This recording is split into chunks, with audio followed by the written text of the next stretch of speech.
گران و بیسەرانی ڕادیۆ دەنگیگە لە هەر شوێنێک بیستێ مەسڵاتان لێبێ محەممەد بابانم ئامادەکار و پێشۆشکاری بەنامەی پرس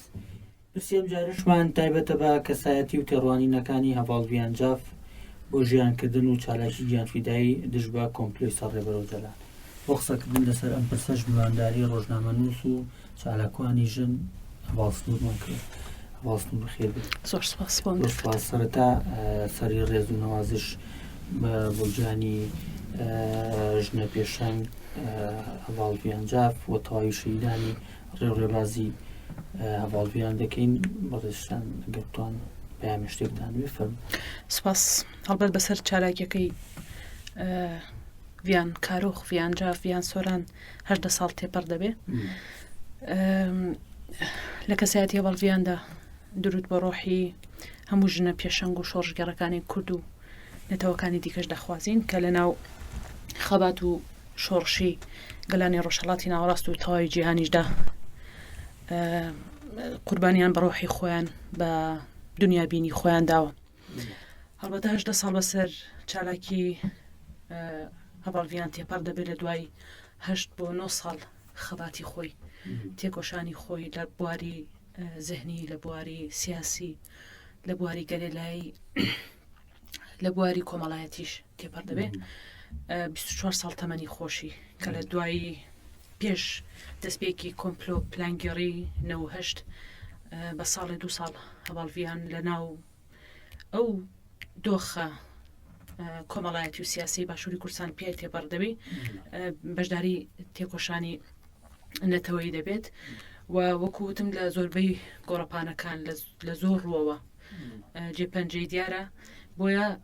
لە کەسایەتی هەواڵڤیاندا ئەوەندەی گۆشەکان یاخود ئەوەندەی سەرنج لەسەر 8 ساڵی تێکۆشانی خۆیەتی و دنیابینی خۆی و ئەو پەیامانی کە لە دوای خۆی بەجێهێشتووە ینی فۆکس لەسەر ئەو چەند ساڵی خەباتی خۆیەتی و حتمما چالاکیەکەشی بۆ ئەو کاتە لە 2006دا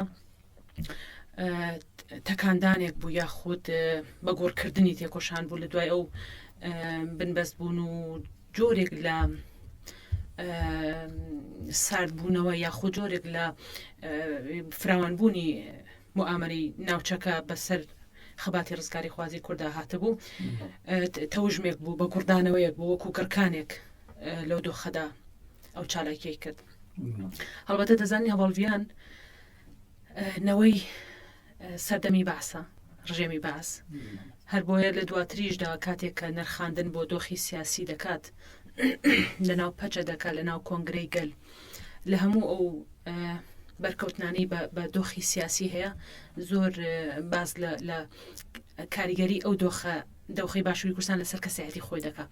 بە تایبەتی مەسەرەن بارودۆخی عێراق دەهێنێتە زمان باشووری کوردستان بە هەمان شێوە کاریگەری سیاسەتی باز لەسەر هەرێمی کوردستان بۆیە ڤیان بەرکەوتەی جینۆسایدەکانی باشووری کوردستانە لە دوای پێگەیشتنی بە لەنەوەدەکانە کە ئیدی وردە و لە تەمەنی بەرەو تەمەنێک دەچێت کە حەز بە لێگەڕین دەکا و پرسیاری زۆر گەورە لە مێشکیدا دروست دەبێت ئیدی ئەو شێوازە نەریتیە لە ژیانکردن بە تایبەتی لە ڕووی کۆمەڵایەتی ناتوانێت وەڵام دەرەوەی پرسی ئەو گومانی ئەو تێڕامانی ئەو بێ بۆیە یەکەم شت کە هەواڵڤیان دەکەوێتە گومانەوە لێی مەسەلە بەرپرسیارەتی کۆمەڵایەتیەکەیە ژنێک لە ناو خێزانێکدا و لە ناو پرۆسەیەکی پەروەردەی نەریتی و کلاسیک و تەقلیدیدا و هەڵبەتە بارودۆخی ژن لە ناو بنەماڵە و لە بنەماڵی ئەویشدا لە ناو گەلی کووردا بەگشتی دەبینێ بارودۆخی ژن لە پرسی بەشداری ژن لە خەباتە نەتەوەیەکە لە بەگشتی گۆڕانکاری و وەرچەرخانە کۆمەڵایەتیەکە و سیاسیش بە هەمان شێوە هەر بۆیە وەکو ژنێک سەرەتا گومانی بۆ دروست دەبێت کە بۆ ژن لە ناو خەباتی باشووردا لە ناو شۆڕشدا بە تایبەتی شۆڕشی زەهنیدا بۆچی جێگە بە پێویست جێگە ناگرێت بۆچی گۆڕانکاریەکی زەهنی قوڵ نایەتەکایەوە بۆیە تەنانەت لە وتارێکی خۆشیدا لە ژمارەسی ڕۆژنامەی ڕۆشنایی کە ئۆرگانی تەفگەری ژنی ئازادی خوازی کوردستانە لە 20 حوزێرانی 2002دا دەڵێت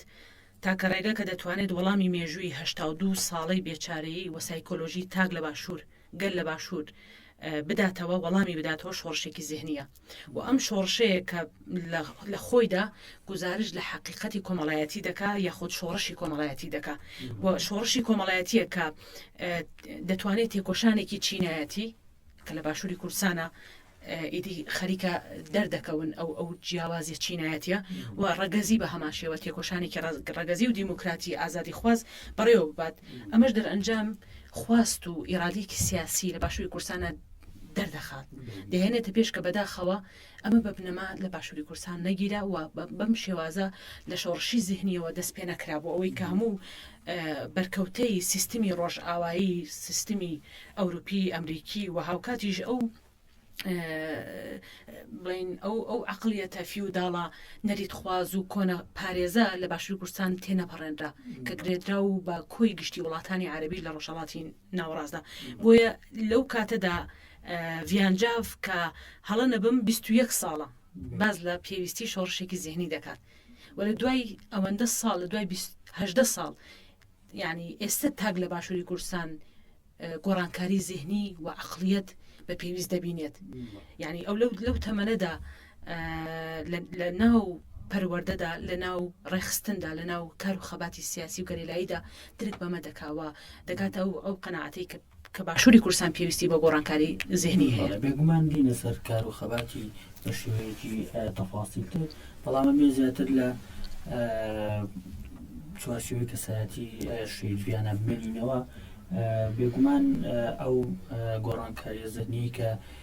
شێویان دەرکی پێکرد بوو بێگومان خۆی ڕۆڵێکی گەورەی هەبوو لە گەیاندنی بە دەوروبەرەکەی دەستم هەواڵویان چۆن کاریگەری لەسەر دەوروبەرەکەی دروستە کرد بێگومان لەو چوارچێوەیەشدا بابەتی هەواڵەتی بە ئامانج گرتو ینی هەواڵەتی بۆتە هۆکارێک یاخود ئەو چۆن ئێمە مامەڵەی هەواڵەتی لەگەڵ هەواڵێکمان ناکەین کوێتێ هۆکارێک بەدەستەوە کە بتوانێت کاریگەری دروست بکات لە سەر بەرامبەرەکەی هەواڵبیان چۆن کاریگەری لەسەر دەوروبەرەکەی دروستە. بەڵێ لەو چوارچێوەیەدا گێڕانەوەیەک هەیە لەسەر هەواڵبیان هەڵبەتە قۆناغەکانی کار و خەباتی ڤیان سۆران سەرەتا وەکو ژنێکی ئازاد لە ناو حرەکەتی ژندا لە ناو تەفگەری ئازادیدا جێگە دەگرێت بەڵام دواتر وردە تێکەڵ بە خەباتی ئایدۆلۆژی دەبێت تێکەڵ بە خەباتی سیاسی دەبێت مەسەڵەن هە لە سەرەتای 2000ەکاندا لە ناو پەچە دەکە وەک یەکەمین بزافی سیاسی لە باشووری کوردستان گرێدراو بە نەتەوەی دیموکرات بە سیاسەتێکی دیموکرات جێگە دەگرێت و دواتر لە ناو کۆنگرەی گەل و ئەوەدا جێگە دەکرێت هەواڵڤیان تایبەت لەسەر ئەوە بابەتێکەیە کە ئەو کاتێک کە پارتی چارەسەری دەیەوێت بچێتە ناوچە دابڕێنراوەکان یەکێک لە هەواڵەکانی ئەم بەسەرهاتە دەگەڕێتەوە ئەڵێ ئاستەنگی زۆر لە بەردەمانە دروستکرا بۆ تەنانەت هێزەکان دەزۆردانیان کرد هێزی سەربازی لەوێت کە ئێمە ناتوانین پارتی چارەسەری لەوێ بکەینەوە و ئاهانگێکی بچووک لە ناو گەلدا لە ناوچە دابڕێنراوەکان بکەینەوە بەڵام دەڵێت ئاماجی ئێمە بەڕێوەچوونی ئاهەنگەکە بوو یا خود مەراسیمەکە بوو بەڵام هەواڵ ڤیان مایکەکەی گرتە دەست و بە تەنها چەند گزارشتێک بە چەند دقیقەیەک وای کرد کە ئێمە ئامانجی ئەو مەراسیمە بپێکین سەرباری ئەو ئاستەنگ و هەڕەشەی کە لە سەرمان بوو لە ناوچە دابڕێنراوەکان و لەنا ئەو قسانەیدا هەواڵڤیان باسی لە خراببوونی دۆخی ناوچە دابڕێنراوەکان دەکرد کە هێشتا کورد لە باشووری کوردستان درکی پێ نەکردبوو و ئەو پەیامانەی کە گەیاندیە گەل لە ناوچە دابڕێنراوەکان پێویستی خەباتێکی قوڵ و ڕادیکاڵی پێویست بوو لە ناوچە دابڕێنراوەکان کە هەواڵڤیان لەو مەراسیمەدا گزارشتی دەکرد سەرباری و هەرشەی کە لەسەر پارتی چارەسەری هەبوو ئەمە دەرخەری ئەوەیە کە هەواڵڤیان خواستێکی فراوانی هەرچوا بەشی کوردستانی هەبوو بەڵام سەرەتا دەیویست لە باشووری کوردستانەوە کە وەکو داوێک بۆ خەباتی نەتەوەی پارچەکانی دیکەی کوردستان بەکارهێنراوە لەلایەن هێزە ئیمپریالیستەکان و لەلایەن ئەمریکا وڵاتانی دیکەوە باش خوێندنەوە بۆ بۆ بارودۆخی باشووری کورسان بکرێەوە لە گۆڕ تایبەتمەندی سیاسی کۆمەڵایەتی باشووری کورسان خەبات بۆ چارەسەری بنرێ و ئەمەش هۆکارێک بێ بۆ ئەوەی کە خەباتی سێپارچەکەی دیکە پێکەوە گرێ بدە بۆیە مەسەلەن یەکەمین ڕۆیا و دنیابینی هەواڵڤیان لەسەر خەباتی نەتەوەیی بوو لەسەر ئەو چوارچێوەی پێکێنانی یەکێتی نەتەوەی بوو بۆیە ئاواتی مەسەلەن بەخۆی باسی دەکات دەڵێ یەکێ لە حەسرەتەکانم سەرباری یەکەم حەسرەتم کە بینینی ڕێبەراپۆ بوو کە لە پەروەردەیەکی دابم و بە ئارامی سەربخەمە سەرشانی ڕێبەراپۆ دووەم حەسرەتم ئەوە بوو کە خەباتی ژنانی باکووری کوردستان ببینم هە لەسەر ئەوە ساسەیە کە دەڵێت هەواڵێتی لەناو تەفگەری ئازادی خوازی کووردا پارچەکانی کوردستان ناناسێ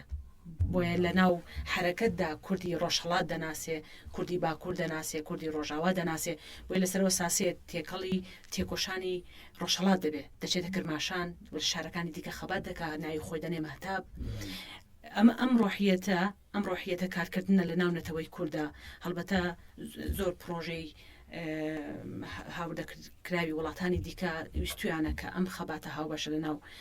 کووردا پارچە پارچە بکەنەوە بەداخەوە جیاوازی و لێکترازان و شکست لە ناو کووردا دروست بکەن بۆەوەی کە یەکەتی نەتەوەی پێگنەیە بەڵام هەواڵڤیان بە پراکتیک لە خەباتی خۆیدا لە خەباتی گەرێلاییدا چۆتە ڕۆژهەڵاتی کوردستان و حەسرەتێکی ئەوە بۆ کە باکووری کورسان ببینێ بۆیە یەکەتی نەتەوەیی و خەباتی نەتەوەیی ئەولەویەت و یەکەمین خەبات و تێکۆشانی هەواڵڤیان بووە لە پاڵ گۆڕینی نۆرمی کۆمەڵایەتی و ئەو پێکات و ستراکچەرە کۆمەڵایەتی کە لە باشووری کوردستانە هەیە بۆ یەکێک لە پەیامە گرنگەکانی هەواڵڤیان تایبەت لەسەر ژنانی باشووری کوردستانە کە بێدەنگ نەبن لە بەرامبەر ئەو ستەمەی کە بەرامبەریان دەکرێت دەڵێ ژنە چەساوە ستەم دیدەکان یاخود چەوسێنراوەکان پێویستە ئیدی هەڵوێستی کە ڕادیکال لە بەرامبەر خێزانەکانیانە دەرخەن و بۆ سیاسەتێکی دروستی کۆمەلگاکەیان هەنگاو بنێن بۆیە هەمەلایەنەیی خەباتی هەواڵڤیان وا دەکات کە لەو سەروبەندەی کە هەواڵڤیان خەباتەکەەوە تا ئەو ساتەشی کە چالاکی دەکات حتا خۆشی ینی تعبیری لێ دەکاڵێ و کاتی کە لە 2000ەکاندا بە ناوی ئاگربەستەوە جۆرێک لە وەستانی خەباتی گەرێلایی هەبوو جۆرێک لە لەوەی کە بە ناوی ئاگربەستەوە ئیدی کاریگەری خەباتی ئێمە لەسەر گەل لە باشووری کورسان و پاچەکانی دیکە کەم بکەنەوە ئەمە جۆرێک لە سیاسەتێکی چەپەڵ بوو کە بەرامبەر تەفگەری ئازادی دەکرا بۆیە ئەم بەم چالاکیە و لە سەروبەندێکی وەهادا کە خۆی دەڵێ ئیدی نەم دەتوانی پلانگێڕی سەرڕێبەراپۆ قوبول کە من چالاکیێکی بەو ڕەنگە دەکەم و دەبمە هەتا خۆشی باسی دەکڵێ ئەو ئاگرەی کە سەما لە ڕابردوودا بە گیانی خۆی هەڵگیرسان لە گیانی مندا ڕۆژ بە ڕۆژ گەشتر دەبوو و ئەو ئاگرە بەتینتە دەبوو بۆیە لە سەروبەندی هاتنی نەورۆز و ساڵوەگەڕی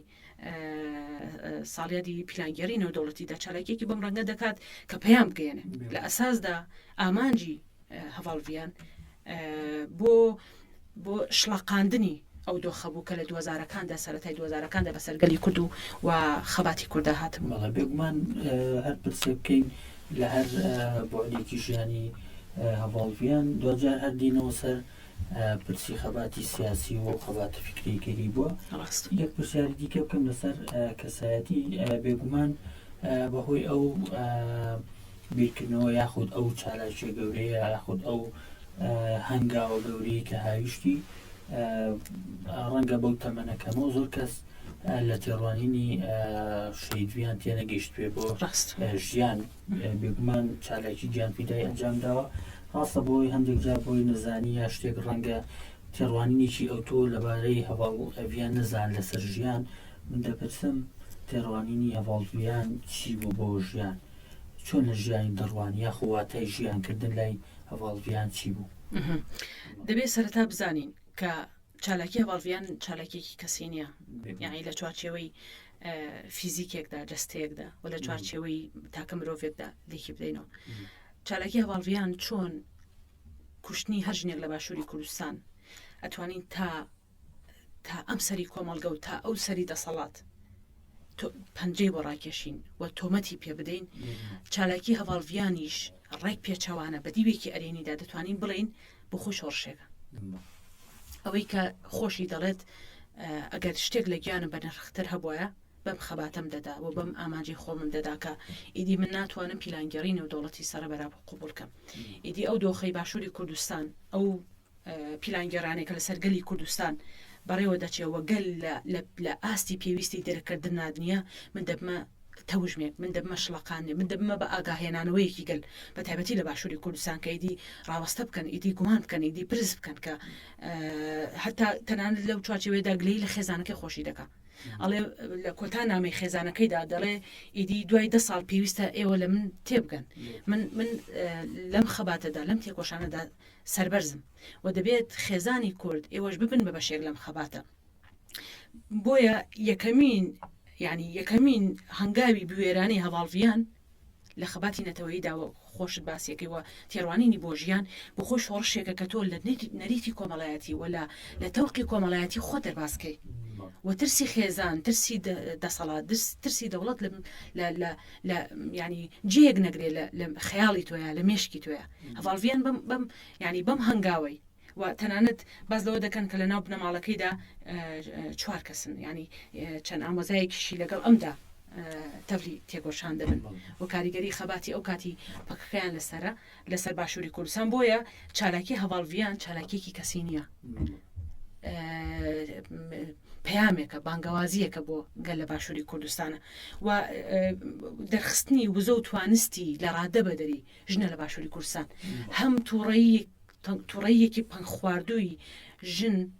کە دەتوانین ڕیشەکەی زۆر کۆن بگەڕێنەوە کە پێویست نیە لێرە باسیکەین ئیتی دەرپەڕاندن و بەیانکردنی ئەو وزەیە ئەو تووڕەیەیە کە لە ناخی ژن لە باشووری کوردستاندا هەیە و بوو بە زەنگێکی ئاگدارکردنەوە لە باشووری کوردستانە و لە دوای چالاکی بێریتان لە دوای چالاکی هەواڵڤیان لە دوای چالاکیەکەی نەوەدەکانی هەواڵزیلان ئەم چالاکیانە و سەما بە دەیان چالاکی دیکە ژنان لە ناو حرەکەدا دەبنە قەڵەمبازێک دەبنە بەردەبازێک کە ئیدی هەم حرەکەت و هەم گەل لە باشووری کوردستان کراوە بن بۆ گۆڕانکاری کراوە بن بۆ هەر مەترسیە کاتێکە مەسەلەن پیلانی داگیرکەران دەگۆڕێ استراتیژی داگیرکە لە داگیرکردندا دەگۆڕێ ژن و گەلی کورد لە ناو خەباتی نەتەوەییدا بتوانێت کراوە بێ بۆ ئەوانە و بتوانێت لە گۆڕ پیلانی داگیرکەران ئەم بتوانێت وەڵام بدا ینی بە هەمان کاتیش ینی مانیفێستی ڕوانگەی خۆی بکە چالاکی هەواڵڤیان مانیفێستێکە ینی دەرخستنی ڕوانگەیەکە ڕووگەیەکە کە تۆ دیدگات بۆ خەباتی نەتەوەی و بۆ ئازادی ڕێبەراپۆ چییە هەواڵڤیان لە کەسایەتی خۆیدا لای وابوو کە گەلی کورد بێ ئازادی ناتوانێ بژی و ئەو ئازادیشی بەستە بۆ بە ئازادی ڕێبەراپۆ بۆیە لە دوای ئەوەندە ساڵ ئێمە دەبینی ئێستا چالاکیەکان بۆ ئازادی جستەیی چەندە فراوانە مەسەلەن ئێستا کەمپینەکەیە ئازادی بۆ ڕێبەر عەبدوڵڵا ئۆجەلان چارەسەری سیاسی بۆ پرسی کورد یعنی لە درێژایی دەتوانین بڵین لە درێژایی خەباتی 45 ساڵەی تەفگەری ئازادی کوردستاندا هەمیشە ئازادی ڕێبەراپۆ یاخود ئازادی گەلی کورد هەمیشە بەستراوەتەوە بە ئازادی ڕێبەراپۆ لەو پرۆژە چارەسەریانی کە ڕێبەراپۆ مانیفێستی کردویان دەری بڕێەوە گەیاندوێتی بەگەلی خۆی بۆیە هەواڵڤیان بەم چالاکیە وەکو فیزیک وەکو دنیابینی لەدایک بوو بەم چالاکە لە ناو ژنی کورد لە باشووری کوردستان لەدایک بوو و ئەمە تەنانەت ڕوانگەی خانەوادەکەی بە تایبەتی کەسایەتی دایکی و خاڵی لەمەڕ خەباتی نەتەوەیەتی گۆڕی و ئەمە تەنان لە ناو خێزانەکانی تریشدا لە دوای هەواڵڤیان بەدەیان ژن بە سەدان ژن و گەنج لە باشووری کوردستان چووکە هەواڵڤیان گەنج بوو و کاریگەری لەسەر گەنجان زۆر هەبوو هەتا لەو چوارچێوێدا شەهید دیارغەریب بە ساڵێک لە دوای چالاکێکی هەواڵڤیان لە ساڵی 2010 دەڵێت ئەو نامانەی کە هەواڵڤیان جێهێشت دنیا بینی ئەو ئەرکی ژنان و لاوانی کوردستان زیاتر دەکا بەرامبەر بە شەهیدان و ئەمەش بەلاوانانی ئەو چەمکانە دەبێت کە ژیان بێواتا دەکات مەسەلەن هەرشت هەواڵڤیان خۆشی دەڵێ ئەڵێ ئەم چالاکیە لە پێناو واتادانەوە بە ژیان ئەنجام دەدەم لەو کاتەدا کە سیستمی جیهانی سیستمی سەرمایە وە سیستمی لیبرالیزم پوچگەرایی دەیانەوێت هەرشت خەباتی سیاسی خەباتی کۆمەڵایەتی زانست فەلسەفە هونەر هەر شتێکە ئینسان بە ڕۆحی وگرێ دەدا بێواتای بکەن بۆیە دیارغەریب لە ساڵی 2007 تاواڵێ لە شوێنێکی تریشا دەڵێت کاڵێ هەرچەنە تەمەنی گەنج بوو بەڵام لە واقعدا لە دیالۆگیدا لە تعبیرکردنیدا لەگەڵ خێزانەکەی و بۆ خێزانەکەیت و دەوروبەرەکە شێوەی سەلمان کە هەرچەندە گەنجە بەڵام خوێنەوەیکی زۆر واقع زۆر پڕاوپڕ زۆر پێویستی یعنی لە هەناوی کێشەکانی کۆمەلگاوە تێڕوانینی ڤیان جافە بوو بۆ کێشەکانی کۆمەلگەی و زۆر واقعی و زۆر لە هەمان کاتە سیاسی بوو ینی سیاسیانە هەم داهاتووی دەبینی و هەمیش ینی خەباتی خۆی لە تیۆری و لە ژیانی خۆی و لە پراکتیدا پێک دێنە بەڕاستان باس ناکرد بێگومان ئەنجامدانی چالاکیشی بۆ جۆرە هەر بە تەنها بۆ ئەنجامدانی چالاکیەک نییە بەڵکو کۆم پاشخانێکی گەورە لە فکر و بیرکردنەوە و قۆڵبوونەوە هەیە لەسەر پرسی کورد و ئەمەی کە هانی شەیدویان یا کە چالاکیشی وە ئەنجامدان بەڵام ئێمە دەزانین بەنزیک بوونەوە لە کۆمپلۆی 15 شوبات هەواڵ ڤیان ئەم چالاکی ئەنجامدا گەر بپرسم چی وای کرد ژنێک خۆی بکاتە قوربانی ڕێبەرەکەی حەزی ئازادی عاشقبوون بە ئازادی کوردستان تێگەیشتن لە ئاپو لە ڕێبەر ئاپو یەکێک لە هەواڵەکانی دەڵێ لەناو ئەو ساتانەی کە هەواڵڤیانم دەبینی و ئەو گەنجانی دیکەشم دەبینی هەواڵێک نەبوو بە هێندەی هەواڵڤیان لە ڕێبەر ئاپۆ تێگەیشت بێ و هەمیشە سەرکاری لەگەڵ کتێبەکانی و لەگەڵ تێڕوانینی هەبوو ئەوە وا دەکات کە ژنێک سەرسەختانە عاشق بە ئازادی خاکەکەی پارێزێ و پەیام لە هەمان کاتە بێوێ کۆمەلگاکەی ئاراستەکە بێوێ خێزانەکەی ئاراستەکە بێوێ پەیام تەنانەت تا ئاستی عراقیش بنێرێ یعنی لە ساڵی 2014دا لە یەکێک لەو بەرکەوتنانی لەگەڵ خەڵکا دەیبێت زۆر باش پێشبینی دۆخی عراق و باشووری کوردستان دەکە ئەمە وا دەکات ینی ژنێک لە تەمەنێکی 24 ساڵ 23 ساڵدا هێندە عاشق بە خاکی خۆی بێ هێندە عاشق بە کەسایەتێکی وەکو ڕێبەراپۆ بێ کە لە دوای ئەو هەموو چەقبەستوویە لە دوای ئەو هەموو کۆمەڵکوژەی کوردان هێشتا نەفەسێک هێشتا هیوایەک بۆ زیندووکردنەوەی کورد هەبێ بۆیە ئەوەی کە وا دەکا هەواڵڤیان چالاکێکی بۆ ڕەنگە بکە و کەسایەتی خۆی ئەوەندە کاریگەری لە سەرژنانی باشووری کوردستان کردووە ئەو عاشقەیەکە لە ڕۆح و کەسایەتی هەواڵڤیانە هەیە بەڵێ بێگومان هەر لەو سەردەمەش تا ئێساش درێژ بێتەوە دەبینیمە کۆمپلۆنی دەوڵەتی هەر بەردەوام و لێسەرشە بەڕەو ئەو ساڵیاداڕۆی گەر بپرسم لەبارەی کۆمپلۆنی دەوڵەتی ئایا کۆمپلۆنی دەوڵەتی هەر بەسەر بە تەنها بۆ سەر ڕێبەراپۆ بوو یاخود بۆ سەر تەواوی گەلی کورد بوو یاخود تەواوی گەلانی ئازادی خواست ئەوەی کە دەوڵەت نەتەوە و وڵاتە جلێزەکان لیان دەترسن زانین نەکتەنیا لە کەسایەتی ڕێبەراپۆدا ئەگەر لە ناو کووردە ئەم دنیا بینیەی کە ئێستا ڕێبەراپۆ پێشنیاری کردو پرۆژەی چارەسەری سیاسی کۆمەڵایەتی ژینگەیی و ڕەگەزی پرسی ڕەگەزی چارەسەری پێ هەر کەسایەتێکی دیکەش بووە لە ناو کووردا بە هەمان موامەرە بە هەمان پیلانگێڕی بە هەمان مامەڵە تەعاملی لەگەڵ دەکرا بۆیە ئەوەی کە لە ڕۆژهەڵاتی ناوەڕاست بە تایبەتی لە گەلی کووردا بەڕێوە دەچێت پرۆژەیەکی زۆر هەمەلایەنە و زۆر گشتگیر و زۆر فراوانە و ئەوەی کە پیلانگێڕی لە ئەو پرۆژە 4 مانگیەی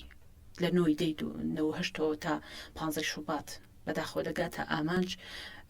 دەرخەری ئەوەیە کە سیاسەتی ناوچەکە و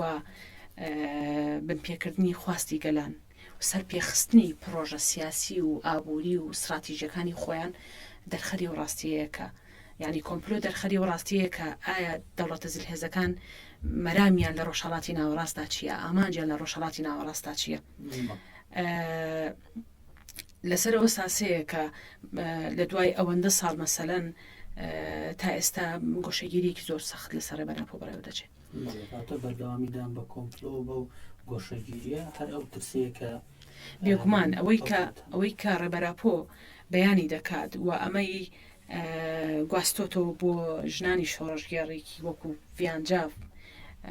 ساکینە جانسس بێریتان و بەدەیان ژنی شۆژگەڕیتر ئەوەیە کە ئیدی خاڵێک بۆ هێزی ئیمپریالیست هێزی هەژمون خواست و ئەو هێز و دەستە بەکرێ گیراوانەی ناوخۆی باشووری کوردستان و وڵاتانی دیکەش بە هەمان شێوە ئیدی خاڵی دانرێ ئیدی پرۆژەی نەتەوەی دیموکرات جێگەی دەوڵەت نەتەوە بگرێتەوە ئیدی سەرمایە گوزاری و قازانج پەرستی و قۆرەخکاری ئابووری کۆلێکتیڤی و هاوبەشی کۆمەلگا جێگەی بگرێتەوە ئەوەی کە پیشەسازی کە لە ئیکۆلۆژ لە ژینگە دەداوە ژینگە وێران دەکا ئەوەی کە ئێستا داگیرکە لەسەر خاکی باشووری کوردستان لەسەر ژینگەی کوردستان ئەنجامی دەدات ببێتە سروشتێک کە تەنانەت یەکسانی و ئازادی لە نێوان تاکەکانی کۆمەڵگەشدا فراهم کە ئەزانێت تەنها ژینگە پەیوەندی مرۆڤ بە سروشتەوە نیە مرۆڤ بە مرۆڤیشەوە بەشێکە لە بێ بەشێکە لە ژینگە و لە سروشت بۆیە سەرپێخستنی ئەم پرۆژانە ترسی دەوڵەتانی ئیمپریالیست و داگیرکەر بەسەر پێخستنی پرۆژەکانیان ترسە لە فکری ڕێبەرا بوو ترسە لەو پرۆژە سیاسی و ئابووری و ژینگەیە کە ڕێبەرا بۆ تەرحی دەکا پێشنیاری دەکا و ئامادەیە هەموو ژیانی لە پێنا ئەوەدادانە هەموو ینی لە ناو کوردیشە بە هەمان شێوە هەموو کوردی ئێستا سەفەربەر کردەوە بۆ ئەم ئامانجە ئامانجی ڕاستکردنەوەی واتای ژیان ئامانجی ڕاستکردنەوەی دنیابینی مرۆڤ بۆ سیاست بۆ ئابووری بۆ کۆمەڵایەتی بۆ ژینگە بۆ هەموو دەوروبەرمان بۆ هەسا بۆ خودی زەوی ینی ئەو مەترسیانی کە ئێستا هێزی ئیمپریالیست لەسەر کۆی مرۆڤایەتی دروستی کردوە ڕێبەرا بۆ دەیبێنمانە چارەسەرکە بۆیە چەند دەگەلی کورد لە ڕێبەراپۆ لە پرۆژە و لە کتێبەکانی تێبگەن ئەوەندە دەتوانێت خەباتی کورد سەر پێ بخات هەڤاڵڤیان بە تێگەیشتن لەم پرۆژانە لەم چارەسەریانە لەم دنیابینیە هەنگاوێکی وای ناکە بە گیانی خۆی ئیدی کورتێ بگە ئیدی ژنە لە باشووری کوردستان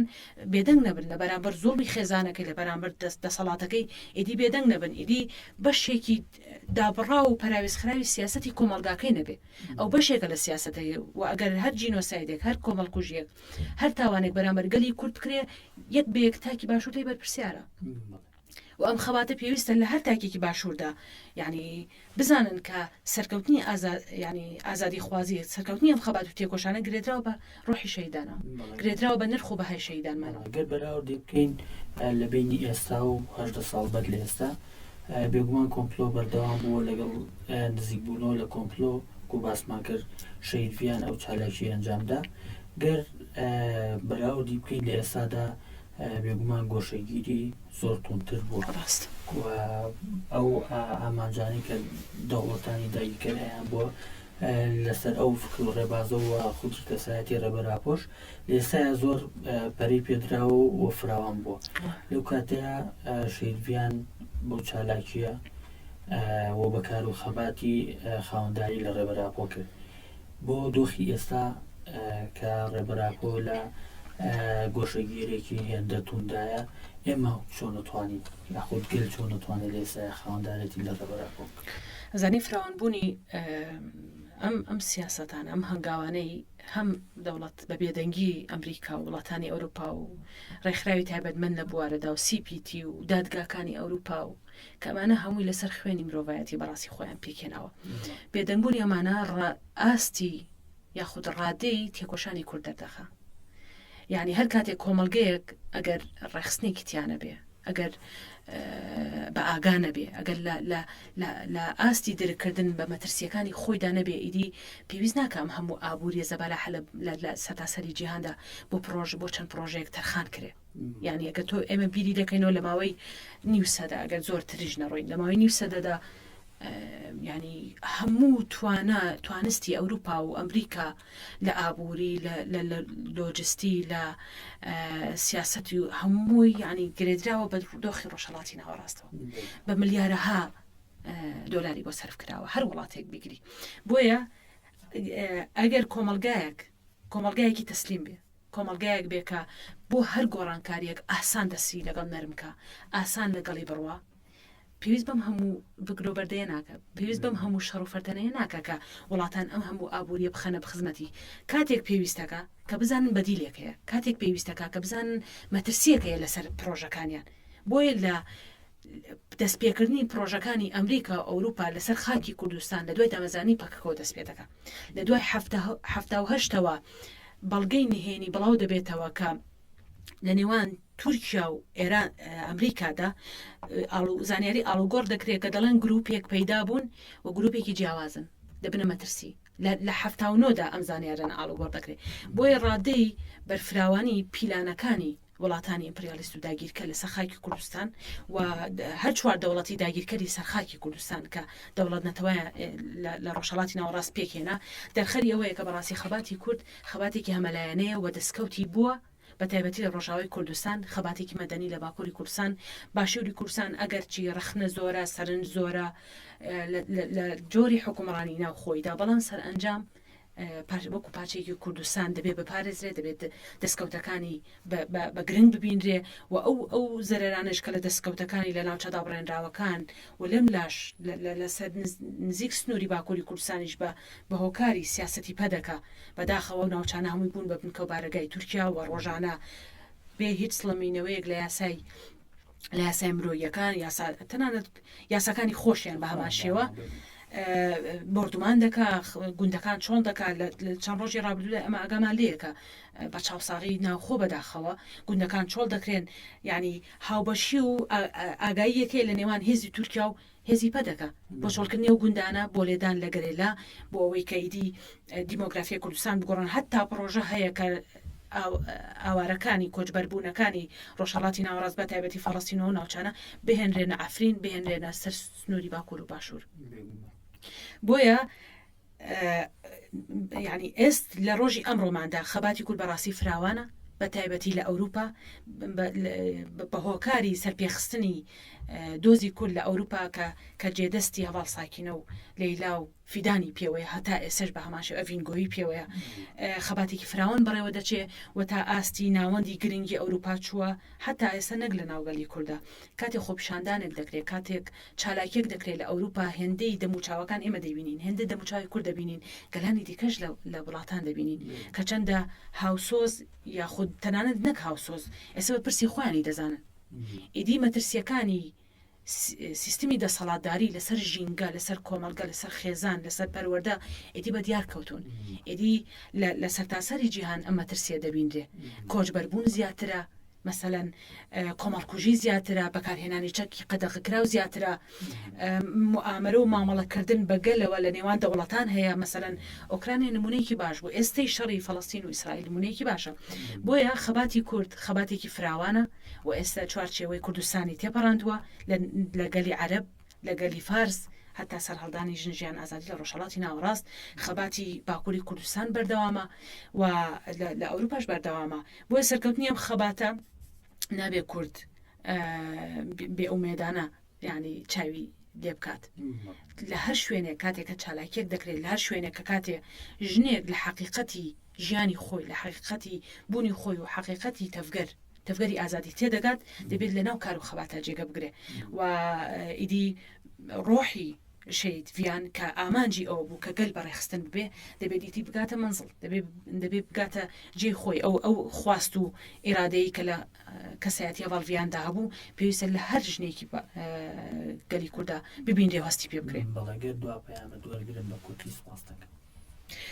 هەواڵڤیان یەک دوو قسەی هەیە هەڵبەتە لە درێژەی بەنامەکەدا هەندێک شتمان باس کرد ئەڵێ مێشکم تەنها یەک زەنگیت هەیە تەنها شۆڕشە و بڵێسەی ئاگری سەما لە لاشەی مندا گەشتر دەبێت و ناهێڵم وارگەی ئاپۆ سار بێتەوە بۆیە تێکۆشان و خەباتی هەر ژنێک لە ناو خەباتی نەتەوەی خەباتی کۆمەڵایەتی خەباتی ڕۆشنبیری هەر ژنێک لەناو ئەم جۆرە خەباتانە لە هەر گۆڕەپانێکدا خەبات بکە مەزنە گەورە دەبێت وە تێکۆشان بەرەو سەرکەوتن دەبات بەڵێ دووبارە سەری ڕێز و نەوازش بۆ خەباتی هەواڵڤیان دانوێنیم هەواڵسن و ڕەحمان ڕۆژنامە نووس و چالەکانی باریژنان زۆر سپاس بۆ لەگەڵمان سپاس بەڵێ ڕێزان زۆر سپاس بۆ هێشتا کۆی سەبی سەرما بوون تا پرسێکی دیکە ئاسوودە بن